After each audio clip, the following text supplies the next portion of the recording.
धड़कत दिल है, तड़पत दिल है,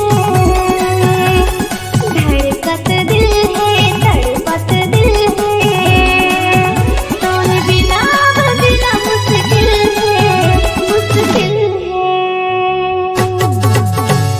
जब ले तोरे संग माया होगे रे, जब ले तोरे संग माया होगे गाओ, जब ले तोरे संग माया होगे रे, जब ले तोरे संग माया होगे गाओ। धड़कत दिल है, तड़पत दिल है, धड़कत दिल है, तड़पत दिल है, तोर बिना अब जीना मुश्किल है, मुश्किल है। जब ले तोर संग माया होगे ओ, जब ले तोर संग माया होगे ना, जब ले तोर संग माया होगे ओ, जब ले तोर संग माया होगे ना।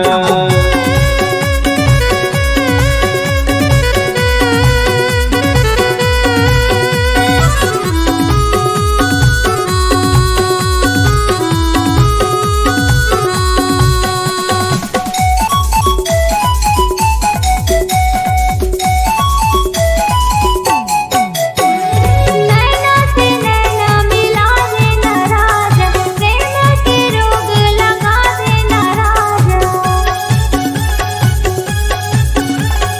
रंग रंग के सपना देखा थस वो रानी, दिल के बेचैनी बढ़ा थस वो रानी, तोर बिना अब जीना मुश्किल है, मुश्किल है।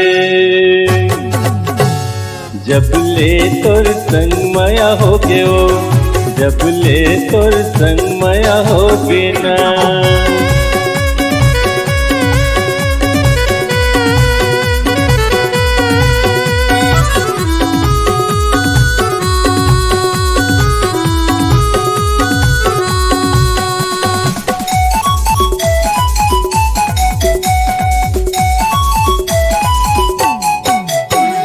नवा नवा फैशन माया थस वो रानी, देख के मोला मुस्का थस वो रानी,